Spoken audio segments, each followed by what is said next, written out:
My wife cheated, caught her in bed with another man while our daughter helplessly waited at her cousin's house. If you're enjoying the content, make sure to hit that subscribe button and join our growing community. We're aiming to reach 100 subscribers by the end of this month, and we'd love for you to be part of the journey. Now let's dive into today's story. Hey Reddit. My wife, Sarah, and I have been married for 9 years. We have a beautiful 7-year-old daughter, Lily, and up until last week, I thought we were a happy little family. Turns out, I was dead wrong. Last Saturday began like any other day. I had a grueling double shift at work, and Sarah said she had a few errands to run before meeting her friends for lunch. Lily was thrilled to spend the day at her cousin's house, playing dress up and baking cookies. It felt like everything was normal, routine, even. By 5 p.m., Sarah was supposed to pick Lily up from her cousin's house. I texted her during my break, asking if everything was on schedule, but she didn't reply. Not unusual, she sometimes gets caught up in conversations or forgets to check her phone. I brushed it off. At 5:30 p.m., I called her. The call went straight to voicemail. That's when I started to feel uneasy. Sarah was usually punctual when it came to Lily. I texted again, "Hey, is everything okay? Did you pick up Lily yet?" An hour later, my phone buzzed. It wasn't Sarah, it was Lily's cousin's mom. Her message read, "Hey, is Sarah coming soon? Lily's been asking for her, and I need to step out soon." My stomach dropped. I called Sarah again. Straight to voicemail. Panic started creeping in. Where could she be? Why wasn't she answering? I called my coworker, told him I had a family emergency, and left work early to pick Lily up myself. When I arrived at the cousin's house, Lily was sitting on the front steps, holding her little backpack and her stuffed bunny, her eyes scanning the street. The moment she saw me, she ran into my arms. "Daddy, where's Mommy? Why didn't she come?" I hugged her tightly, fighting back the anger and confusion swirling inside me. "Mommy's busy, sweetheart. Let's get you home." As we drove back, I kept trying Sarah's phone, but she still wasn't answering. I even called a few of her friends to check if she was with them. One of them mentioned that Sarah hadn't shown up for their lunch plans that afternoon. That was odd, she'd told me she was meeting them. By the time we got home, I was fuming. Sarah's car was parked in the driveway, which gave me a fleeting sense of relief. Maybe she was home, and there was some reasonable explanation for all of this. But as I stepped inside, I immediately knew something was wrong. The house was silent. Too silent. Lily went to her room to play, and I started calling out for Sarah. No response. My gut told me to check the bedroom. As I walked down the hallway, I noticed the door was slightly ajar. That's when I heard it, soft laughter and muffled voices. I pushed the door open. There she was, lying in bed with a man I didn't recognize. For a moment, time seemed to stop. The guy scrambled to grab his clothes, stammering something like, "I didn't know she was married." Sarah just sat there, clutching the sheet, her face a mix of shock and guilt. My voice was eerily calm when I spoke. "Lily was waiting for you, Sarah." Helplessly. For hours. Her eyes filled with tears, but I didn't stay to listen to whatever excuses she had. I turned and walked out. I grabbed a small suitcase and packed some clothes for Lily and me.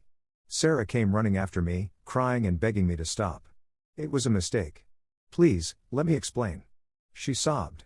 I didn't even look at her. "You left our daughter stranded so you could do this? There's nothing you can say to make this okay." I took Lily and left the house. We're staying at a friend's place now. I haven't told Lily the details, but she knows something is wrong. She keeps asking when we're going home, and I don't have the heart to answer her. The next day, I started piecing things together. I checked my phone logs to see when I last spoke to Sarah, hoping to find some clue about her whereabouts. That's when I noticed something strange, a 20-minute call to a number I didn't recognize. It was made earlier that day, right before everything unraveled. I don't remember making that call. Was it Sarah using my phone? Was it the guy? Or could there be something else going on? Things got even stranger when one of Sarah's friends called me. She hinted that Sarah's affair wasn't a one-time thing. Apparently, the guy I caught her with wasn't just some random fling, he was someone Sarah had been seeing for months. The friend wouldn't give me all the details, but she mentioned something about Sarah having secrets I wouldn't believe. Later that evening, Sarah sent me a long text. She apologized profusely, claiming the affair was a moment of weakness and begging for another chance. She even tried to shift the blame onto me, saying I'd been emotionally distant lately because of work. I didn't respond. Instead, I called the unknown number from my call log. To my surprise, a woman answered. She sounded confused when I introduced myself and said she didn't know anyone named Sarah. But when I pressed her, she hesitated and said, "Look, I don't want to get involved. Just ask your wife about the yoga instructor." Yoga instructor? Sarah had recently joined a yoga class, but she'd never mentioned anything unusual about it. Was this guy her instructor? And why did this woman sound so nervous? I started digging into Sarah's recent activities. Her credit card statements showed regular charges at a fancy yoga studio, far more than what a typical membership would cost. There were also hotel charges on days when she'd told me she was at work or running errands. Then came the real bombshell. I found an email Sarah had accidentally left open on our shared laptop. It was from the yoga instructor, the same guy I'd found her with. The email was explicit, detailing their plans to meet at a hotel. What really crushed me was a line where he asked, "Does your husband suspect anything yet?" I felt like my entire world was collapsing. This wasn't just a fling, it was a calculated, ongoing betrayal. I haven't confronted Sarah with everything I've found yet. Right now, I'm focused on Lily and trying to figure out the best way forward.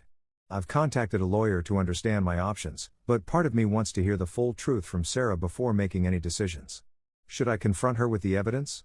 Or should I just move on and focus on protecting Lily from this mess? One thing is certain, this isn't over. I'll update once I have more answers. Update. Thank you to everyone who commented on my original post. The support, advice, and even the tough love have been overwhelming. I promised an update, and here it is. A lot has happened since that night, and every new discovery feels like a punch to the gut. Let me take you through everything step by step because this story is far from over. After a sleepless night, I decided it was time to confront Sarah.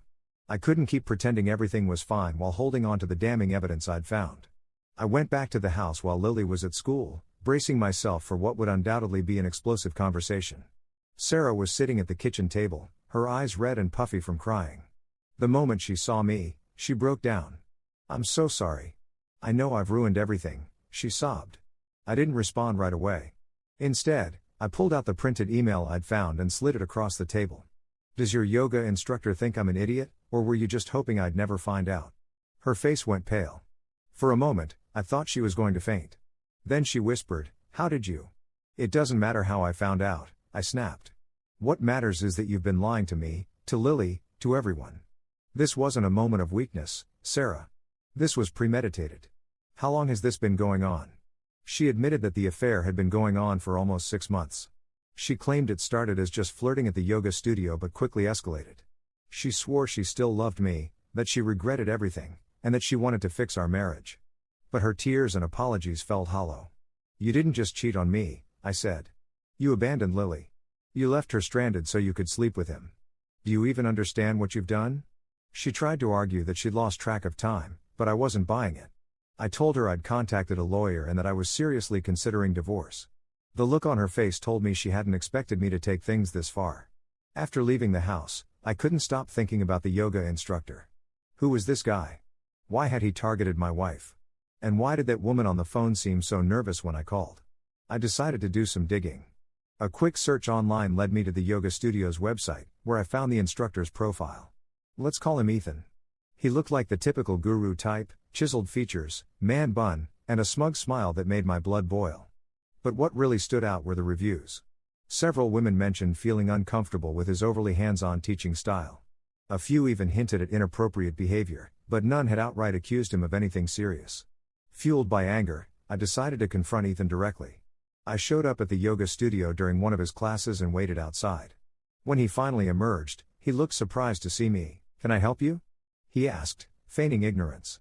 "You already helped yourself to my wife," I shot back. His smug demeanor vanished. He stammered out some nonsense about how he didn't mean for it to happen and how he thought our marriage was already over. I could barely contain my rage, but I managed to keep my cool. "Stay away from my family," I warned him. "If I hear you've contacted Sarah again, I'll make sure everyone knows exactly what kind of man you are." Remember that mysterious phone call I mentioned in my original post? I finally got some answers, and they were far more shocking than I'd anticipated.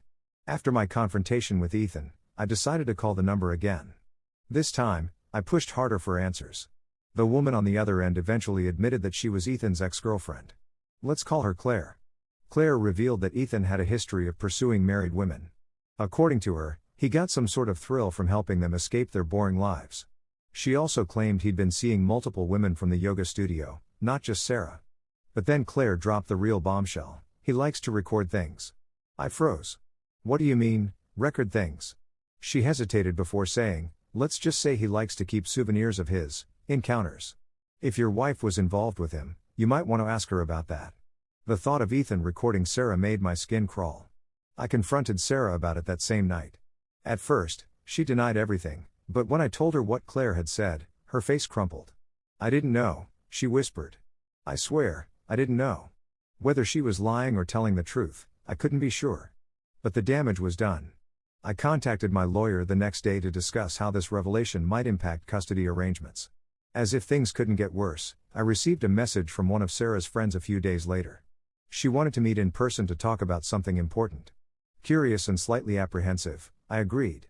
When we met, she revealed that Sarah had been struggling with gambling debt for the past year. Apparently, she'd been hiding it from me, using credit cards to cover her losses. The affair, according to the friend, started as a way for Sarah to escape the stress of her financial problems. I was floored. Not only had Sarah betrayed me emotionally and physically, but she'd also been lying about our finances. At this point, I feel like I'm living in a nightmare. Every day brings a new revelation, each one more devastating than the last. I've filed for separation and am working with my lawyer to ensure Lily's well-being is prioritized.